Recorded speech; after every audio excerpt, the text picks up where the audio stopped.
नमस्कार साथियों, BPSC TRE 4.0 के लिए रोशन बैच के अंतर्गत एनसीईआरटी आधुनिक इतिहास की क्लास में आप सभी का स्वागत है। आज हम आपके लिए एनसीईआरटी क्लास 8 की पुस्तक से अध्याय 4 लेकर आए हैं, जिसका नाम है आदिवासी, दीकू एवं स्वर्ण युग की कल्पना।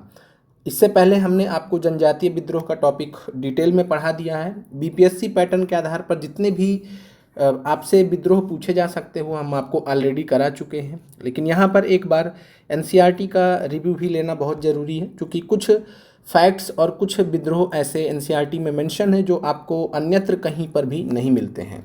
और बीपीएससी ने खास बात है कि अभी तक उन विद्रोह के बारे में पूछा भी नहीं है, तो प्रबल संभावना बनती है कि टीआरई 4 में जब कंपटीशन टफ होगा तो यहाँ से प्रश्न मिल सकते हैं। तो इसलिए हमारी इस क्लास में और साथ में आगे की जो भी क्लास होगी एनसीईआरटी की, आप सभी अभ्यर्थियों में से कुछ अभ्यर्थियों को दिक्कत हो रही थी एनसीईआरटी में जो हाईलाइटेड नोट्स थे उसके माध्यम से नोट बनाने में, तो हम आपको अब से आपका एनसीईआरटी का क्लास नोट्स बनाकर दे देंगे। जैसे आपकी थ्योरी की क्लासेस हो रही हैं वैसे ही हम आपको एनसीईआरटी का भी हैंड रिटन नोट्स खुद से बनाकर दे देंगे, जिससे आपको जो है ज़्यादा दिक्कत ना हो।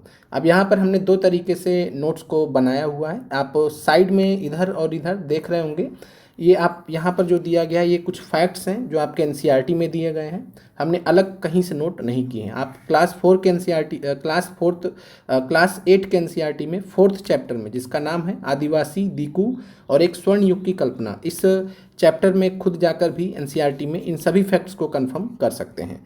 और यहाँ पर हमने मुंडा विद्रोह के बारे में जब बहुत ही महत्वपूर्ण चीज़ों पर चर्चा किया है, साथ में कुछ ऐसी चीज़ों पर भी बात किया है जो आपके पिछले क्लास में नहीं है, तो उनको भी एक प्रकार से आपको इस नोट्स को एज इट इज़ ऐड कर लेना है अपने मॉडर्न हिस्ट्री के नोट्स के साथ में। वहाँ पर टॉपिक डाल दीजिएगा आज का कि क्लास 8 का चैप्टर 4 है, और यहाँ पर हम कुछ महत्वपूर्ण विद्रोह के बारे में भी चर्चा करेंगे जिसके बारे में एनसीईआरटी में दिया, जैसे सोंगरम संगमा का विद्रोह है, वन सत्याग्रह है, और फिर यहाँ पर मध्य प्रांत में बस्तर विद्रोह है, वर्ली विद्रोह के बारे में भी एनसीईआरटी में इस क्लास में दिया है। तो इस प्रकार से आपका जो ये क्लास है ये एक परफेक्ट हो जाएगा आपके लिए। एक तो हमने आपको थ्योरी क्लास से पढ़ा दिया, वो हो गया।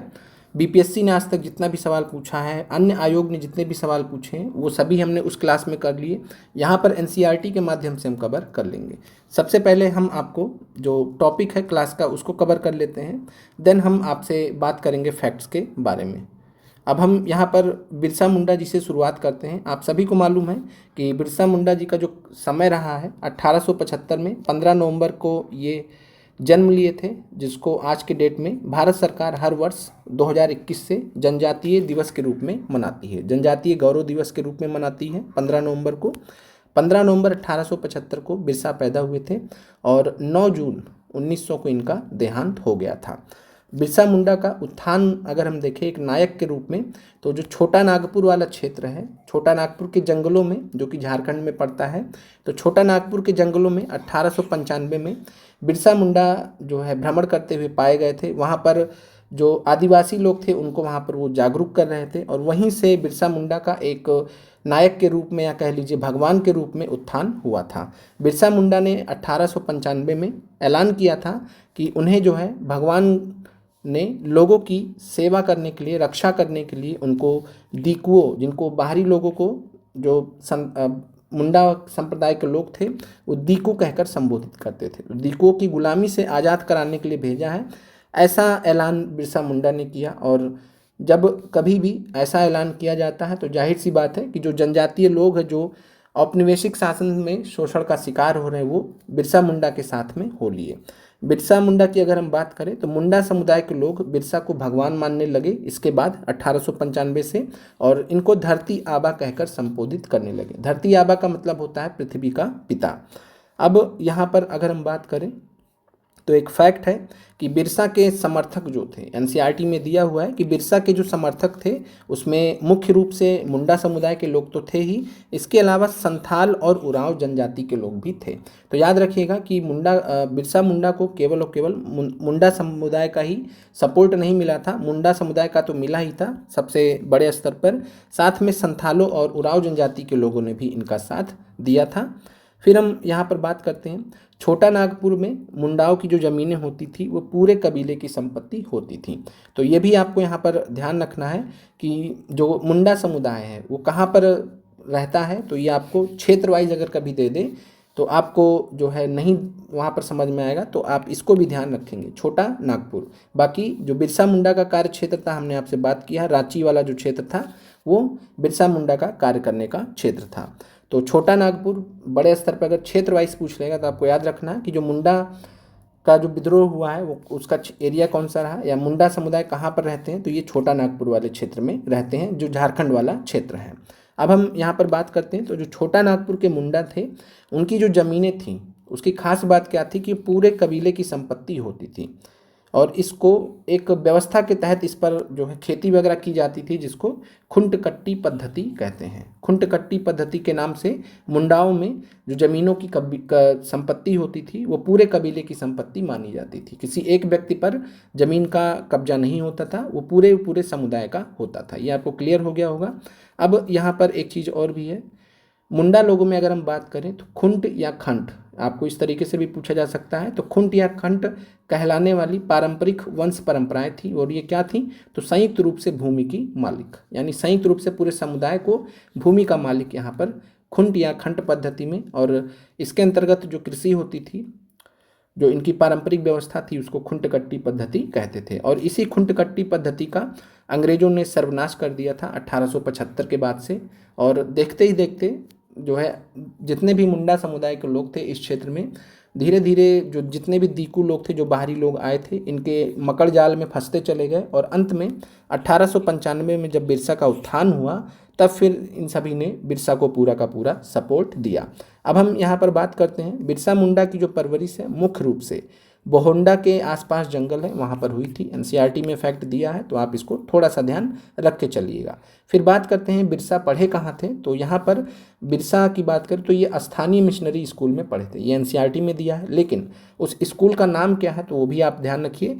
चाईबासा में, चाईबासा स्थान है एक, तो चाईबासा में जर्मन लूथरन मिशन स्कूल में बिरसा पढ़ाई किए थे, जो कि अस्थाई मिशनरी स्कूल था झारखंड में।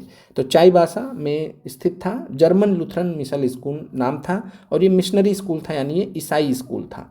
ऐसे स्कूलों का काम क्या होता था, तो ये पूरे तरीके से जो भारतीय लोग थे या जनजातीय लोग थे उनको यूरोपीय परंपरा सिखाते थे, वेस्टर्न कल्चर सिखाते थे, और जो भी स्थानीय परंपराएं होती थी उसको भुला देने में, उसका कह लीजिए कि एक प्रकार से अपनी जो चीज़ें हैं, यूरोपीय पद्धति है, यूरोपीय स्टाइल है, उसका बखान करते थे। और इस प्रकार से एक प्रकार से जो कन्वर्जन की स्थिति यहाँ पर थी कि धर्म हस्तांतरण के लिए ये सारे के सारे जो मिशन स्कूल हैं, मिशनरी स्कूल हैं, ये बनाए गए थे। इसी वजह से बिरसा ने ईसाई धर्म भी अपना लिया था। बिरसा ने ईसाई धर्म भी अपना लिया था जब ये स्थानीय मिशनरी स्कूल में पढ़ने गए। फिर चूंकि वहाँ पे काम ही यही किया जाता था, मकसद एक ही था कि सीधे सीधे जो है ईसाई धर्म में हस्तांतरण करा देना है लोगों का ज़्यादा से ज़्यादा। एक मकसद के तहत आपको याद होगा 1813 में चार्टर एक्ट के माध्यम से मिशनरियों को काम करने के लिए भेजा गया था। उनका वही काम था कि ज़्यादा से ज़्यादा कन्वर्जन कर दो, जब लोग ही ईसाई धर्म के हो जाएंगे तो भारत में हमेशा ब्रिटिश राज रहेगा, ये मंशा थी। तो इस साथ में जो ईसाई धर्म अपनाने के बाद बिरसा का नाम क्या था, तो बिरसा तो था ही, मुंडा की जगह पे दाऊद कर लिए थे, तो बिरसा दाऊद ये नाम रखा था बिरसा। फिर बात करते हैं बिरसा की। आगे चलकर जब ईसाई धर्म अपना लिया तो कुछ समय पश्चात ये वैष्णव धर्म के प्रभाव में आए, और वैष्णव धर्म के जो है एक ज्ञानी थे जिनका नाम था आनंद पांड। तो आनंद पांड से प्रभावित होकर इन्होंने अपना एक आध्यात्मिक संप्रदाय बनाया बिरसा ने। तो बिरसा ने वैष्णव धर्म से प्रभावित हुए। आनंद पांड नाम के जो है धार्मिक व्यक्ति थे जिनसे इन्होंने प्रभावित होकर अपना एक आध्यात्मिक संप्रदाय बनाया, और आगे चलकर ये जो संप्रदाय है जिसको बिरसाइत संप्रदाय कहा गया। तो याद रखिएगा, बिरसाइत संप्रदाय की स्थापना किसने की, बिरसा ने की थी। फिर बात करते हैं बिरसा का आरंभिक आंदोलन। बिरसा का जो आरंभिक आंदोलन था जो 1895 में शुरू हुआ एक प्रकार से, तो उसमें बहुत सारी चीज़ें थी, जैसे कि आदिवासी समाज को सुधारने का भी आंदोलन था। स्टार्टिंग में सबसे पहले तो यही ना करना होगा कि अपने समाज के लोगों को सुधारना होगा, तो बिरसा ने जो अपना काम शुरू किया तो सबसे पहले आदिवासी समाज को सुधारने का आंदोलन किया। मुंडाओं से शराब छोड़ने का आह्वान किया, क्योंकि ये बहुत ख़राब चीज़ है। गाँव को साफ रखने पर जोर दिया। डायन और जादू टोने में विश्वास न करने पर जोर दिया। तो ये आपसे विकल्प में ABC करके पूछ सकता है, एक से अधिक विकल्प में, तो ये आपको ध्यान रखना है और ये सारे पॉइंट्स आपको NCERT में मिल जाएंगे। फिर बात करते हैं बिरसा जब ईसाई धर्म को छोड़कर जो है वापस से वैष्णव धर्म और आनंद पांड के कह लीजिए कि प्रभाव में आकर जब उन्होंने अपना नया संप्रदाय बनाया, तो वहाँ से फिर इन्होंने मिशनरियों का विरोध करना चालू कर दिया, क्योंकि इनको मालूम था कि मिशनरी करते क्या है, उनके साथ में भी कर चुके थे। और साथ में हिंदू जमींदारों से क्यों विरोध करते थे, क्योंकि ये दीकू बनकर आए थे। दीकू मतलब ये बाहरी लोग बनकर आए थे, और जो अंग्रेजों की व्यवस्था थी स्थानीय बंदोबस्त वगैरह, उसके आधार पर ये जमींदार उत्पन्न हुए उस क्षेत्र में, और इस शोषण करना चालू कर दिए थे जमींदारी व्यवस्था के अंतर्गत। तो इसलिए बिरसा ने मिशनरियों का विरोध किया और हिंदू जमींदारों का विरोध किया। फिर हम आगे बात करते हैं बिरसा मुंडा के जीवन पर पुस्तक। याद रखिएगा NCERT में आपको एक बहुत महत्वपूर्ण फैक्ट दिया है, और ये जो प्रश्न है ये आपका झारखंड के पीसीएस में पूछा गया है। तो कुल मिलाकर चूँकि बिरसा मुंडा देखा जाए तो बिरसा मुंडा झारखंड में जितना पूछा जाता है उतना ही ज़्यादा बिहार में भी पूछा जाता है। चूँकि झारखंड कभी बिहार का ही हिस्सा था, तो इसलिए बिरसा मुंडा के जीवन पर जो पुस्तक है जिसका नाम है Birsa Munda and his movement. तो याद रखिएगा बिरसा मुंडा, इंग्लिश में किताब है Birsa Munda and his movement. ये किताब किसने लिखी है, तो कुमार सुरेश सिंह ने लिखी है, जिसको शॉर्ट में KS सिंह कह सकते हैं। तो KS सिंह या कुमार सुरेश सिंह ने बिरसा मुंडा पर किताब लिखी है जिसका नाम है Birsa Munda and his movement. ये आपको ध्यान रखना है। चलिए अब हम आगे बात कर लेते हैं। यहाँ पर अगर हम बात करें तो बिरसा ने 1895 में जब आंदोलन शुरू किया अंग्रेजों के खिलाफ में, शासन के खिलाफ में, तो राजनीतिक उद्देश्य क्या थे। तो सबसे बड़ी बात है कि जो मुंडा विद्रोह था उसमें जब स्टार्ट हुआ, आंदोलन स्टार्ट हुआ, तो बहुत सारे राजनीतिक उद्देश्य थे। जैसे मिशनरियों के खिलाफ था, महाजनों के खिलाफ था। महाजन क्या करते थे, सूद ब्याज, ज़्यादा ब्याज लगाकर पैसे देते थे, और फिर जब दुष्चक्र में फंस जाता था किसान या जो है मुंडा समुदाय का व्यक्ति जो खेती कर रहा होता था, फिर उसका शोषण करते थे। हिंदू भूस्वामी जो जमींदार बनकर आए थे तो उनका विरोध करते थे, और सरकार जो कि एक प्रकार से ये सारी जो जातियां हैं वो करवा रही थी इन लोगों के माध्यम से, औपनिवेशिक सरकार या अंग्रेजी सरकार। तो इन सबको बाहर निकालकर बिरसा के नेतृत्व में मुंडा राज स्थापित करना ये लक्ष्य था बिरसा मुंडा का। तो मुंडा राज की संकल्पना करते थे जिसमें सभी लोग बराबर होंगे, पहले की स्थिति बहाल हो जाएगी। जैसे पहले जो है जल जंगल जमीन पर आदिवासियों का अधिकार था, तो कुछ उसी प्रकार से। अब हम बात करते हैं बिरसा मुंडा की पहली गिरफ्तारी कब हुई थी। यहाँ पर भी आप देखेंगे अभी जब से 2021 में जब से भारत सरकार ने जनजातीय गौरव दिवस मनाने का फैसला किया है, तब से जो है सरकार ने एक NCERT का एक एडिशन निकाला था। मतलब पढ़ने के पॉइंट ऑफ व्यू से नहीं था, बट NCERT का ही पब्लिकेशन है, और हम वापस आपको ग्रुप में भी भेज देंगे, आप उसको देख लीजिएगा। तो जो NCERT का पब्लिकेशन है उसमें NCERT ने पब्लिश किया है, उसमें कुछ जानकारी दी गई है बिरसा मुंडा से रिलेटेड। तो वहाँ पर हमने जो जानकारी जो है चेक किया है, बिरसा की जो पहली गिरफ्तारी वहाँ पर जो डेट दिया गया है वो 22 अगस्त 1895 दिया है। तो एक एज पर NCERT, और ये डेट आपका SCERT में नहीं दिया है, तो याद रखिएगा 22 अगस्त 1895 बिरसा की पहली गिरफ्तारी दिया है। लेकिन बहुत सारे सोर्स में, गवर्नमेंट के भी सोर्सेस में, जैसे हम जो है एक DD न्यूज़ का देख रहे थे जो कि सरकार का ही है, तो वहाँ पर 24 अगस्त दिया था। हमने आपको 24 अगस्त पढ़ाया है, और बता इसीलिए रहे हैं कि डेट्स का कई बार कन्फ्यूजन हो जाता है। और क्यों होता है, क्योंकि एक डेट फॉलो नहीं किया जाता है, अलग अलग डेट मान लिया जाता है, 1-2 दिन आगे पीछे होता है जनरली ये। तो आपको ध्यान रखना है बिरसा की पहली गिरफ्तारी NCERT में क्या दिया, 22 अगस्त 1895। दंगे फसाद के आरोप में इनको 2 साल की सज़ा हुई थी। 30 नवंबर 1897 को हमने आपको बताया था महारानी का जो है गोल्डन जुबली हुआ था, उसी पर डायमंड जुबली हुआ था शासन का, उसी के उपलक्ष्य में इनको छोड़ा गया था। जब इनको छोड़ा गया तो ये वापस से और बड़ा आंदोलन खड़ा करने के लिए मेहनत में लग गए। अंततः मुंडा विद्रोह, जिसको उलगुलान के नाम से जाना जाता है, उलगुलान का मतलब होता है महान विद्रोह, 1899 से 1900 के बीच में हुआ। इसमें इन्होंने आह्वान किया कि रावणों को तबाह कर दो। कौन थे ये रावण, तो दीकू जो बाहरी लोग थे, जो हिंदू जमींदार वगैरह थे जो आए थे वहाँ पर, और यूरोपीय मतलब जितने भी अंग्रेज वहाँ पर थे, सक्रिय थे, मिशनरी लोग जितने भी वहाँ पर सक्रिय थे। तो रावण किसको कहकर संबोधित कर रहे हैं? दीकुओं को भी, जो भारतीय थे, और साथ में जो यूरोपीय लोग थे जो मिशनरी के रूप में वहाँ पर काम कर रहे थे, जो अन्य अंग्रेज अधिकारी थे जो वहाँ पर काम कर रहे थे। क्लियर है? अब हम आगे बढ़ते हैं। बिरसा के अनुयायी, इसके बाद जब बिरसा ने आह्वान कर दिया कि मारो इन लोगों को, रावण लोगों को, तो बिरसा के अनुयायी जो है दीकू और यूरोपीय सत्ता के प्रतीकों को निशाना बनाने लगे। बिरसा राज का प्रतीक क्या माना गया? सफ़ेद झंडा। आपसे पूछा जा सकता है कि बिरसा का जब आंदोलन शुरू हुआ या विद्रोह शुरू हुआ तो बिरसा राज का प्रतीक क्या था? तो सफ़ेद झंडा। याद रखिएगा, व्हाइट फ्लैग था इनका।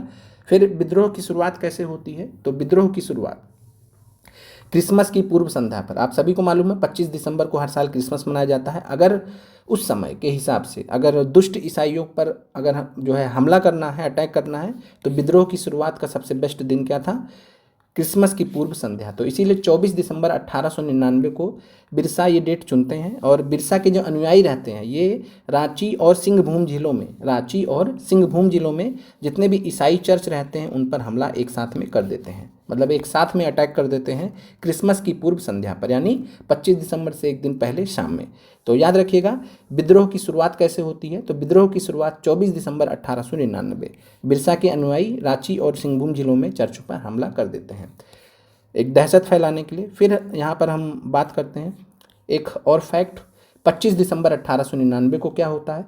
24 दिसंबर को तो आपने देख लिया, 25 दिसंबर 1899 को क्या होता है? तो डोम्बारी बुरू, जो कि पहाड़ी है, और डोम्बारी बुरू पहाड़ी पर से विद्रोह का ऐलान कर दिया जाता है ब्रिटिश राज के खिलाफ।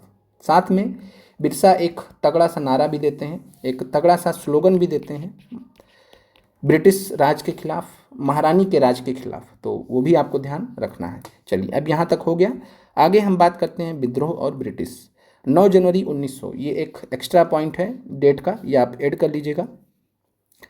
हमने आपको बताया कि 25 दिसंबर को कहाँ से विद्रोह का आह्वान किया गया, कि अब जो है ब्रिटिश राज के खिलाफ ऐलान किया गया, तो डोम्बारी बुरू। तो अगेन 9 जनवरी 1900 को डोम्बारी बुरू पर जो है ब्रिटिश आक्रमण करते हैं। ब्रिटिश को जो है उस समय पे कई लोग रहते हैं जो ब्रिटिश की मुखबरी कर रहे होते हैं पैसे लेकर वगैरह वगैरह, और साथ में जितने दीकू लोग वगैरह थे उनका भी एक नेटवर्क सक्रिय रहता है वहाँ पर क्षेत्र में।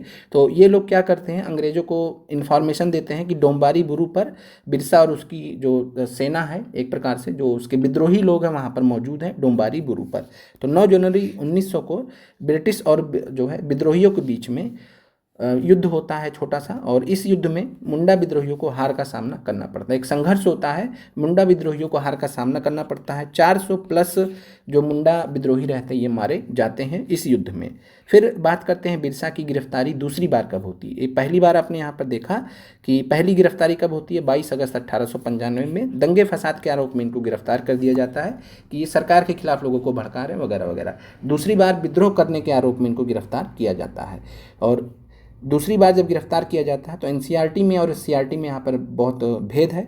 तो यहाँ पर देखिए, एससीईआरटी में 3 मार्च 1900 है। 9th क्लास का आप एससीईआरटी पढ़ते हैं जहाँ पर वन्य समाज वाला चैप्टर है, तो वहाँ पर 3 मार्च 1900 मेंशन किया गया कि बिरसा की गिरफ्तारी हुई है। लेकिन ये हमने आपको पढ़ाया भी है, इसी वजह से एनसीईआरटी को हम जब देखें, और साथ में एनसीईआरटी में भी अगर हम बात करें जो 2021 में जो पब्लिकेशन भारत सरकार ने निकाला है उसमें 3 फरवरी 1900 माना गया है। इसके अलावा बीपीएससी ने एक प्रीवियस ईयर क्वेश्चन पूछा है 2016 में सिविल सर्विसेज में, वहाँ पर ये वाला ऑप्शन नहीं है, ये वाला ऑप्शन है, विकल्प में ये वाला ऑप्शन है।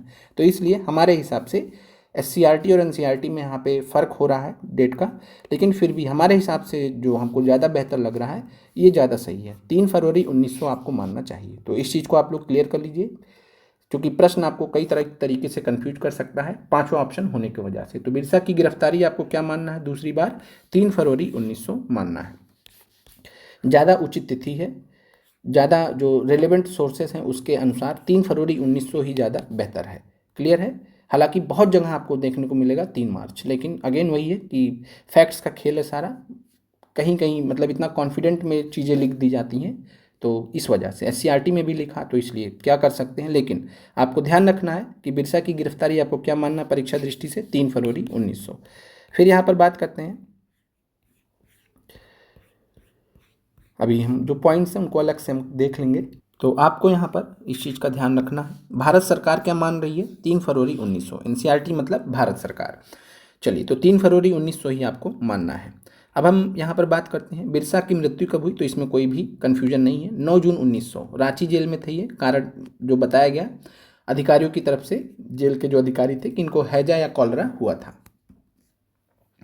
तो याद रखिएगा इतने फैक्ट्स। अब हम यहाँ पर बात करते हैं कुछ महत्वपूर्ण तथ्यों के बारे में जो क्लास 8 एनसीईआरटी में दिए गए। जैसे सोंग्रम संगमा का विद्रोह असम में हुआ था, जनजातीय विद्रोह था।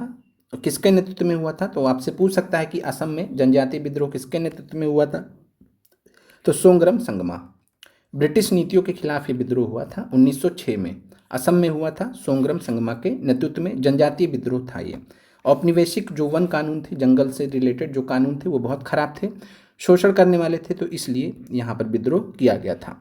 फिर बात करते हैं वन सत्याग्रह आपका दिया है एनसीईआरटी में, तो ये क्या है, तो वन सत्याग्रह जो कि मध्य प्रांत, मध्य प्रांत का मतलब होता है, ध्यान दीजिएगा, मध्य प्रांत का मतलब होता है मध्य प्रदेश का हिस्सा।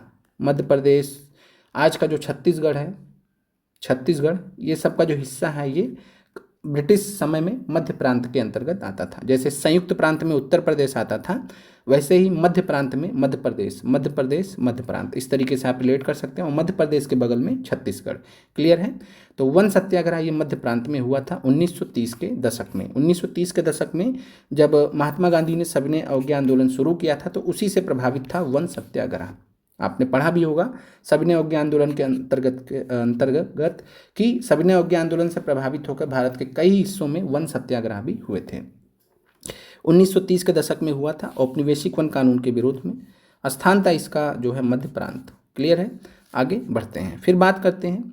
यहाँ से टीआरई 3 में क्वेश्चन आया था जो हम आपसे डिस्कस कर लेते हैं। एनसीईआरटी से हमने एज इट इज़ लाइन लिखा हुआ है। क्या लाइन है, जनजातीय समूहों ने बदलते कानूनों, अपने व्यवहार पर लगी पाबंदियों, नए कर यानी कि जो नए टैक्स लगाए जा रहे थे, और व्यापारियों एवं महाजनों द्वारा किए जा रहे शोषण के खिलाफ कई बार बगावतें की। तो आपसे जो संथाल विद्रोह वाला प्रश्न पूछा गया था, आपको याद आएगा, तो यहीं से प्रश्न को बनाया गया जो कर वाला है कि नई कर व्यवस्था के विरोध में आंदोलन किसने किया, विद्रोह किसने किया। वहाँ पर विकल्प में आपको संथाल था। इसके अलावा ये चारों ऑप्शन हटा दिए गए, 4 विकल्प थे वहाँ पर एनसीईआरटी में थ्योरी में, तो ये हटाकर आपको उसमें अलग अलग ऑप्शंस दे दिए थे। आंसर आपका संथाल विद्रोह ही था। तो देख लीजिएगा, कोल विद्रोह को भी कॉमनली माना जाता है, संथाल विद्रोह को भी माना जाता है सेम तरीके से, कारण दोनों का सेम है। इसी प्रकार मध्य भारत में बस्तर विद्रोह का भी कारण सेम माना जाता है। महाराष्ट्र में वर्ली विद्रोह 1940 में कारण सेम माना जाता है। क्या कारण है, जनजातीय समूह ये विद्रोह करते हैं, जो भी उनके व्यवहार पर पाबंदियाँ लगाई जाती हैं, जैसे जमीन जंगल से जो है लकड़ी नहीं काट सकते वगैरह वगैरह, उस पर भी पाबंदी लगा दी है अंग्रेज़ों ने। नए कर जो लगा दिए हैं, टैक्स वगैरह दुनिया भर का। फिर है व्यापारी और महाजन द्वारा जो शोषण किया जा रहा है, ये सारी चीज़ें। तो अब हम बात कर लेते हैं बस्तर विद्रोह के बारे में। कितना ध्यान रखना आपको, एनसीईआरटी में दिया है चूंकि। तो 1910 में हुआ था पहला पॉइंट। इसको भूमकाल विद्रोह के नाम से जानते हैं। भूमकाल मतलब भूकंप, भूकंपीय मतलब इसको एक भूकंप करके एक ऐलान किया गया कि हम विद्रोह नहीं कर रहे हैं, भूकंप ला रहे हैं, इस तरीके से आप समझ लीजिए। छत्तीसगढ़ वाले इलाके में हुआ था, छत्तीसगढ़ वाले इलाके में हुआ था, और इसके नेतृत्व करता थे गुंडाधुर। तो याद रखिएगा, गुंडाधुर छत्तीसगढ़ वाले क्षेत्र में भूमकाल विद्रोह या जिसको बस्तर विद्रोह एनसीईआरटी में लिखा गया 1910 का नेतृत्व किए थे। फिर हम बात कर लेते हैं वर्ली विद्रोह 1940। तो वर्ली विद्रोह महाराष्ट्र में हुआ था, वर्ली जगह भी है महाराष्ट्र में। तो वर्ली विद्रोह महाराष्ट्र में 1940 में हुआ था। वर्ली जनजाति ने यहाँ विद्रोह किया था। जनजाति का नाम क्या है, वर्ली जनजाति। नेतृत्व करता है इसमें महिला है, तो याद रखिएगा गोदावरी पारुलेकर। तो गोदावरी पारुलेकर ये वर्ली विद्रोह की नेत्री हैं, ये आपको ध्यान रखना है परीक्षा दृष्टि से। अब हम यहाँ पर कुछ फैक्ट्स दिए हैं, उनको एक एक करके स्टार्टिंग से देख लेते हैं, समझा देते हैं। एनसीईआरटी में चूंकि दिक्कत यही रहता है कि एनसीईआरटी में सब मिला मिला के चीज़ें दे दी जाती हैं, एक सीक्वेंस नहीं फॉलो किया जाता है, तो इसलिए हमने अलग से नोट्स दे दिए हैं। सबसे पहला पॉइंट क्या है, मुंडा एक जनजातीय समूह है। आपसे पूछा जा सकता है मुंडा कहाँ पर रहता है, मुंडा समुदाय कहाँ पर रहते हैं, तो छोटा नागपुर क्षेत्र है। क्लियर है, झारखंड वाला। फिर बात करते हैं बिरसा के समर्थकों में कौन कौन शामिल थे, तो मुंडा तो थे ही सबसे ज़्यादा, संथाल और उराव भी थे। तो याद रखिएगा, मुंडा के अलावा संथाल और उराव भी इनके साथ में थे। इसके अलावा बैगा जनजाति एक है। तो बैगा जनजाति की खास बात क्या है, तो बैगा जनजाति खुद को जंगल की संतान मानती है। तो आपसे एज ए ऑप्शन पूछ सकता है कि निम्नलिखित में से कौन सी जनजाति खुद को जंगल की संतान मानती है, तो ये बैगा जनजाति है। इस वजह से ये लोग जो है किसी भी दूसरे लोगों से, बाहरी लोगों से बहुत दूर रहते थे, बहुत दूर रहते थे ये। फिर यहाँ पर हम बात कर लेते हैं उड़ीसा के जंगलों में रहने वाला खोंड समुदाय। तो एक खोंड समुदाय है जो उड़ीसा के जंगलों में रहता है, शिकारी और संग्राहक की भूमिका में रहता है, यानी काम इनका शिकार करना है और जो भी सामान वामान गैदर कर पाए जंगल से, फल फूल से लेकर जो भी चीज़ें हैं उसी से अपना काम चलाते हैं। नाम है इनका खोंड, खोंड समुदाय नाम है, उड़ीसा के जंगलों में रहते हैं। खाना पकाने के लिए साल और महुआ के बीजों का तेल ये इस्तेमाल करते हैं। तो आपसे प्रश्न पूछ सकता है कि निम्नलिखित में से कौन सा समुदाय है जो साल और महुआ के बीजों का तेल इस्तेमाल करते हैं खाना पकाने के लिए। तो ये कौन है? खोंड समुदाय उड़ीसा के जंगलों में। फिर यहाँ पर बात करते हैं, खोंड समुदाय एक काम और करता था अंग्रेजों के समय में। क्या काम था? तो कुसुम और पलाश के फूलों को, कुसुम और पलाश के फूलों को, पलाश के फूलों के बारे में हमने पहले भी बात किया है कि रंग बनाया जाता था। तो कुसुम और पलाश के फूलों को स्थानीय बुनकरों को देते थे, चमड़ा कारीगरों को देते थे कपड़े और चमड़े की रंगाई के लिए। तो कपड़े और चमड़े की रंगाई के लिए किन फूलों का इस्तेमाल किया गया था ब्रिटिश समय में? तो याद रखिएगा, पलाश और कुसुम। तो पलाश और कुसुम फूलों का इस्तेमाल कपड़े और चमड़े की रंगाई के लिए किया गया था। फिर यहाँ पर हम बात कर लेते हैं आगे। टीआरई 1 में सवाल पूछा गया था बेवड़ या बेवर। आपसे पूछा गया था कि जो है मध्य प्रदेश से रिलेटेड, तो मध्य प्रदेश में जो घूमंतु कृषि होती है या झूम खेती होती है उसे बेवड़ के नाम से जाना जाता है या बेवर के नाम से जाना जाता है। टीआरई 1 में पीआरटी में सवाल यहाँ से जो है पिक किया गया था, तो ये चीज़ ध्यान रखिएगा। फिर बात करते हैं फैक्ट में, भारत का सबसे बड़ा आदिवासी समुदाय। ये भी आपको मालूम होना चाहिए क्योंकि जनजातियों के बारे में आप पढ़ रहे हैं तो आपसे पूछा जा सकता है। तो याद रखिएगा 2011 की जनगणना के अनुसार भारत का जो सबसे बड़ा आदिवासी समुदाय है उसका नाम है भील। भील समुदाय है, सबसे बड़ी जनसंख्या पूरे भारत में इसी समुदाय की है, इसी आदिवासी समुदाय की है, इसी ट्राइब की है। फिर बात करते हैं स्लीपर के बारे में। स्लीपर क्या होता है? तो स्लीपर ये इस प्रकार से समझिए, स्लीपर तो लकड़ी के क्षैतिज तख्ते होते थे, लकड़ी के क्षैतिज तख्ते होते थे, यानी कुछ इस प्रकार से, जिन पर रेल की पटरियां बिछाई जाती थी। तो जिन रेल की पटरियां बिछाने के लिए जिन क्षैतिज तख्तों का इस्तेमाल किया जाता था उनका नाम स्लीपर था। और अंग्रेज अपने समय में जो है स्लीपर के लिए, स्लीपर बनवाने के लिए, यानी इन क्षैतिज तख्तों को बनवाने के लिए आदिवासियों का इस्तेमाल करते थे। आदिवासियों को पकड़ पकड़ के जो है जंगल में इन लकड़ियों को कटवाते थे, आदिवासियों को मजदूर बनाकर इन लकड़ियों को एक से दूसरी जगह पहुंचाते भी थे। तो इसीलिए यहाँ पर ये दिया है। चलिए अब बात करते हैं बैगा जो जनजाति है उसकी दुर्दशा का वर्णन किया है एक व्यक्ति ने जो कि विदेशी मूल के हैं। तो क्या नाम है इनका? तो बैगा जनजाति की दुर्दशा का वर्णन करने वाले हैं वेरियर एल्विन। तो याद रखिएगा वेरियर एल्विन, जिनकी पुस्तक है बैगा। तो बैगा 1939 में ये प्रकाशित हुई थी। तो बैगा जनजाति का ये अध्ययन किए थे, बैगा जनजाति से आकर बाकायदा ये मिले थे उस समय में, और वहाँ उन लोगों से जब बात किया तो पता पाया कि अंग्रेजों ने इनका भी शोषण करना चालू कर दिया है। तो बैरियर एल्विन नाम है, पुस्तक है बैगा, एनसीईआरटी में आपका दिया हुआ है। अब हम बात कर लेते हैं, बैरियर एल्विन की एक अप्रकाशित रचना भी है जो एनसीईआरटी में दिया गया है जिसका नाम है नोट्स ऑन द खोंड्स। तो अभी जो उड़ीसा की जनजाति थी खोंड्स, जिसका भी हमने देखा था, तो नोट्स ऑन द खोंड्स के नाम से अप्रकाशित रचना भी किसकी है? बैरियर एल्विन की। अब हम आगे बात करते हैं,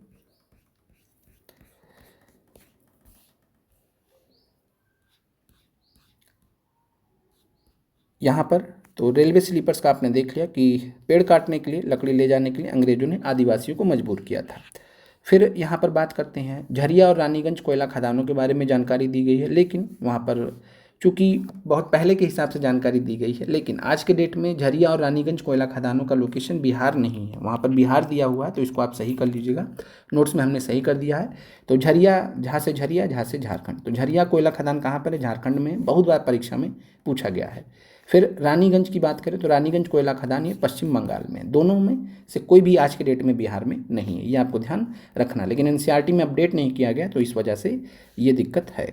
तो उम्मीद करते हैं कि ये फैक्ट्स आपको क्लियर हो गए होंगे। अब एक फैक्ट और भी है कि वर्तमान झारखंड में हजारीबाग के आसपास रहने वाले जो संथाल लोग थे, ब्रिटिश समय में रेशम के कीड़े पालते थे। तो अंग्रेज इनसे रेशम के कीड़े पलवाते थे और इसका जो है एजेंट वगैरह लगा के इनसे बहुत सस्ते दाम पर इन रेशम के कीड़ों को खरीदते थे। क्लियर है? तो याद रखिएगा, रेशम के कीड़े पालते थे उस समय पर। तो यहाँ तक आपको क्लास पूरा हो गया। अब आपका जो चैप्टर 4 है, अब उसमें कुछ भी एक्स्ट्रा आपको करने की ज़रूरत नहीं है, जो हमने आपको पढ़ाया है उतना करिए और साथ में ये नोट्स को ऐड कर दीजिए, आपका काम हो जाएगा। इसके बाद आपका जो नेक्स्ट क्लास एनसीईआरटी का आएगा, आज नहीं आएगा, संभवतः कल हम कोशिश करेंगे, तो इसमें हम 1857 के विद्रोह को देख लेंगे। अगर उसमें कुछ फैक्ट्स एनसीईआरटी में हमको मिलते हैं, जैसे जनजातीय विद्रोह में मिले, अगर कुछ ऐसा मिलता है तो हम उसको कल क्लास आपको दे देंगे। तो यहाँ तक आपका कंप्लीट हो जाएगा। देन वापस से हम नए विषय स्टार्ट करेंगे और कुछ समय बाद मॉडर्न हिस्ट्री को रिकंटिन्यू करेंगे। चलिए, अब यहाँ पर हम बता देते हैं कि हमने जो जनजातीय विद्रोह वाला जो थ्योरी वाला क्लास लिया है, वहाँ से टेस्ट में आपके प्रश्न रहेंगे। तो मॉडर्न हिस्ट्री में बात कर लें तो मॉडर्न हिस्ट्री में आपके 35 प्रश्न रहेंगे, और ये 35 प्रश्न कहाँ से रहेंगे, तो जो क्लास नंबर 2 है विद्रोह वाला, जिसमें जनजातीय विद्रोह, कृषक विद्रोह, धार्मिक विद्रोह वगैरह वगैरह, तो सन्यासी विद्रोह से लेकर तेभागा विद्रोह तक हमने 2 पार्ट में कराया है, पार्ट 1 पार्ट 2। तो ये आपसे पूछा जाएगा यहाँ से प्रश्न। 1857 के विद्रोह को हटा दिया हमने, वो अगले टेस्ट में आपका जाएगा, चूँकि बहुत ज़्यादा मतलब प्रश्न भी इस प्रकार से आपने पढ़ा है चैप्टर, तो आपको प्रश्न भी उसी हिसाब से चैप्टर से जितना संभावित प्रश्न हो सकता है वो आपका प्रैक्टिस हो जाएगा इस टेस्ट के माध्यम से। तो मॉडर्न हिस्ट्री में ये हो गया। भूगोल में बात करें तो क्लास नंबर 1 का टेस्ट हो चुका है, क्लास नंबर 2 आज हमने कराया है, क्लास कल कराया था। क्लास नंबर 2 के बाद एक क्लास नंबर 3 भी आएगा, तो क्लास नंबर 2 और 3 से आपका होगा। देखते हैं अगर आज शाम में हो जाता है, क्योंकि तबीयत थोड़ा डाउन है हमारा, नोट्स इसका हम प्रिपेयर करने का प्रयास करेंगे, नहीं तो फिर कल सुबह में ये क्लास आपको हम दे देंगे। क्लियर है। इसके बाद पॉलिटी की बात करें तो पॉलिटी में क्लास नंबर 1 का 3 पार्ट हमने कराया है, पार्ट 1 से आपका टेस्ट हो चुका है। तो क्लास नंबर 1 का पार्ट 2 और पार्ट 3, जिसमें आपका 1861 के कानून से लेकर 1947 तक का 2 पार्ट में ये भी है। 1861 से 1932 तक है, 1935 से 1947, तो 2 part, part number 2 part number 3, यहाँ से आपके प्रश्न रहेंगे। आप लोगों का देखने के लिए धन्यवाद। कमेंट कर दीजिएगा क्लास आपको कैसी लगी।